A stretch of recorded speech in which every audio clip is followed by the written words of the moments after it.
बोलिए वृंदावन बिहारी लाल की जय। बोलिए सदगुरुदेव महाराज की जय। सभी प्रेमी प्रेम से बोलें जय गोविंद जय गोविंद।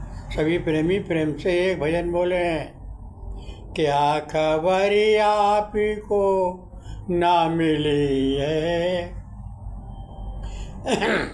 क्या खबर आप को ना मिली है, या फुर्सत अभी ना हुई है।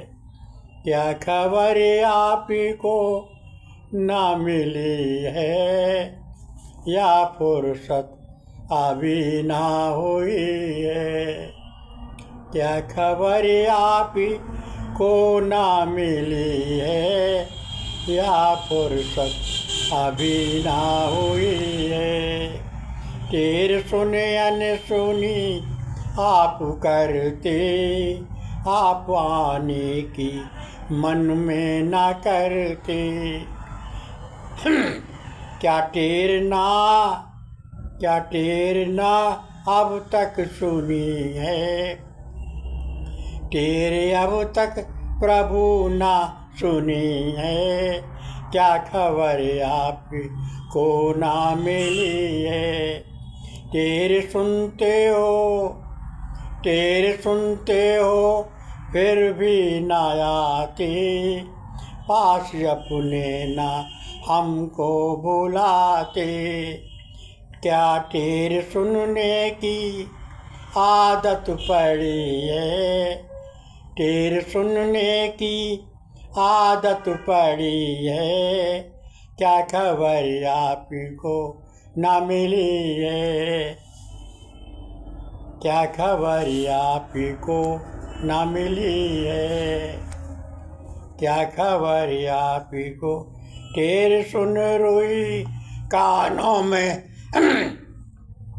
तेरे सुन रोई कानों में देते, तेरे करते हैं आँखों से रोते।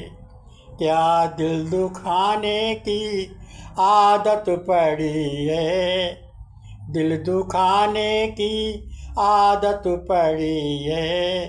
क्या खबर आप को न मिली है, या फुर्सत अभी ना हुई है।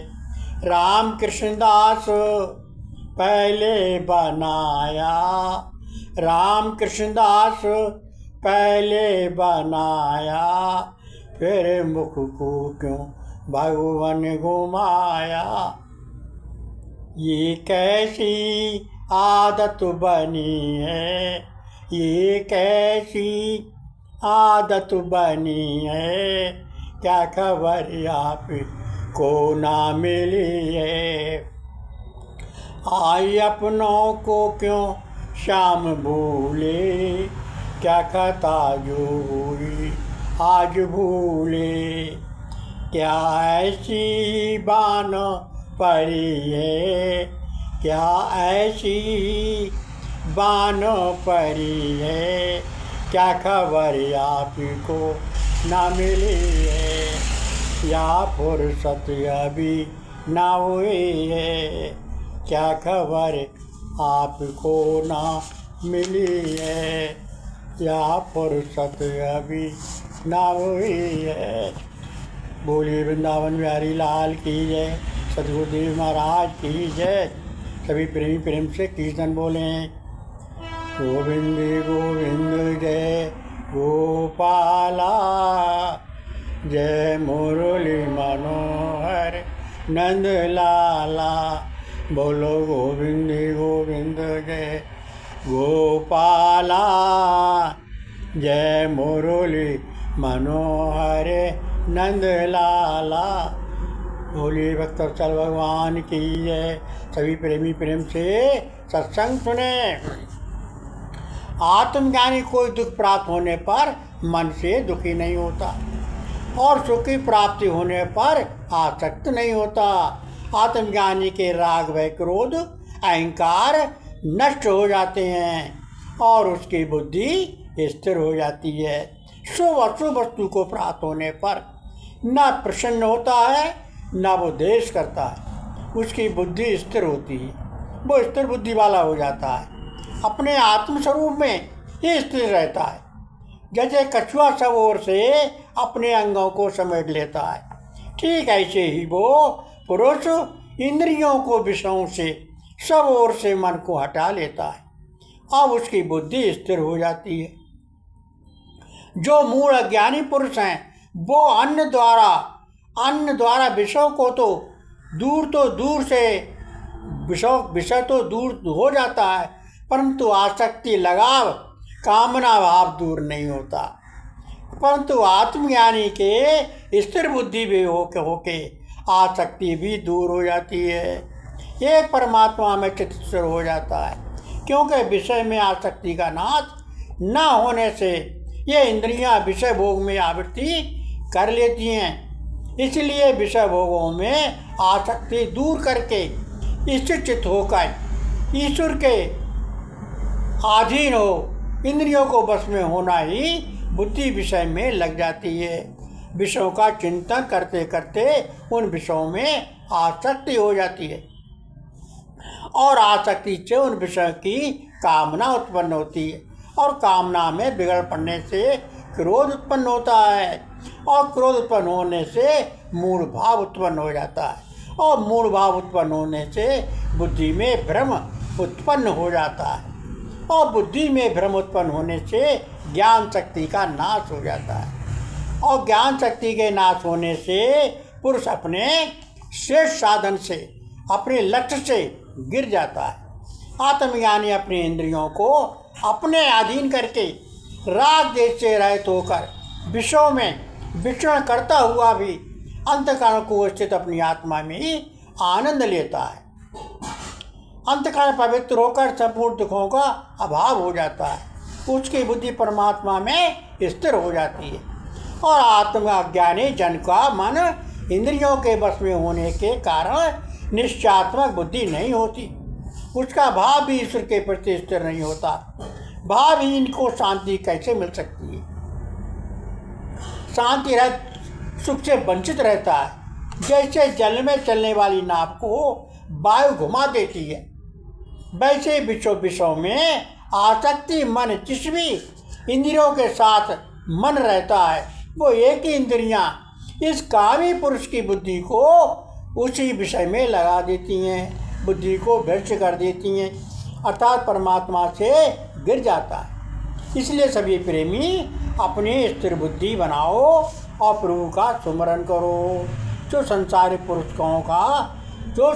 पुरुषों का दिन होता है, अज्ञानी आत्मज्ञानी की वो रात्रि होती है और संसार पुरुषों की जो रात्रि होती है आत्मज्ञानी का वो दिन होता है। क्योंकि ऐसा आत्मज्ञानी दुर्लभ है, करोड़ों में कोई एक होता है। इसलिए सभी प्रेमी आत्म स्वरूप में लीन हो। आत्मज्ञानी अपने तथा संसार को तार देता है। इसलिए सभी प्रेमी अपने इंद्रियों को विषयों से, कामनाओं से हटाकर समत्व बुद्धि में लग जाना ही कल्याण का मार्ग है।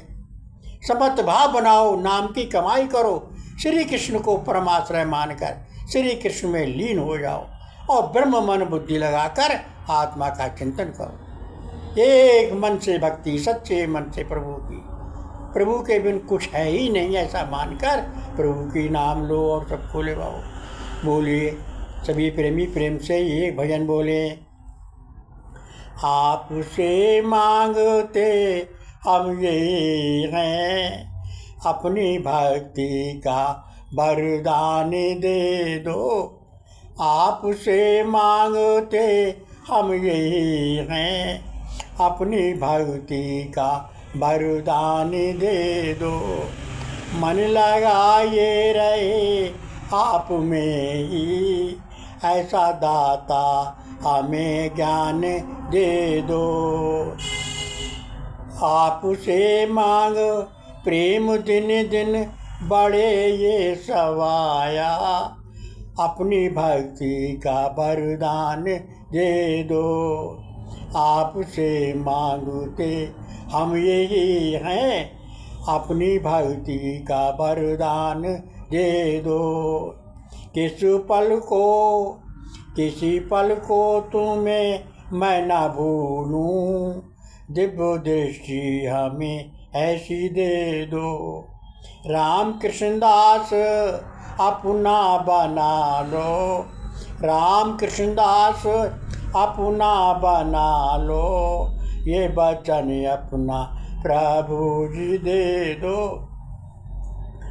अपनी भक्ति का वरदान दे दो, कुछ दिखे ना तुमसे अलावा, ऐसी आँखें हमें आज दे दो।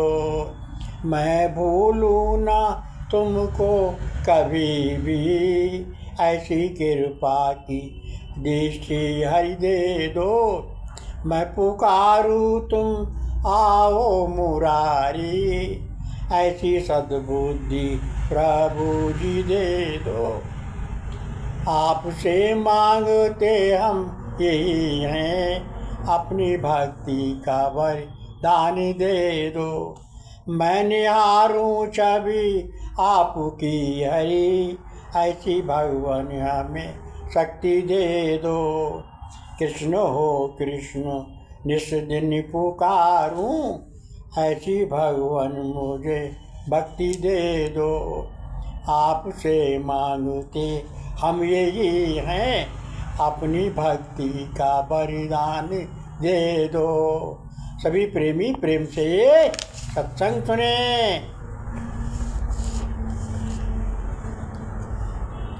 सभी प्रेमी प्रेम से सत्संग सुने। परम पिता परमात्मा की असीम कृपा से मानव का शरीर हमें मिला, और ये भी शरीर जन्म से लेकर मृत्यु तक हमें कुछ ना कुछ कर्म करने अवश्य पड़ते हैं, क्योंकि मनुष्य किसी समय में भी कर्म किए बिना नहीं रह सकता, क्योंकि मनुष्य प्रकृति के द्वारा परवश हुआ कर्म करने के लिए बाध्य किया जाता है। सत्य बुद्धि आने पर ये समझ में आ जाता है कि तामसी राशि बुद्धि रहने पर अज्ञानी जन मूल बुद्धि से ऊपर से रोग अंदर से भीतर उन इंद्रियों का विषयों का चिंतन करता रहता है, मनन करता रहता है।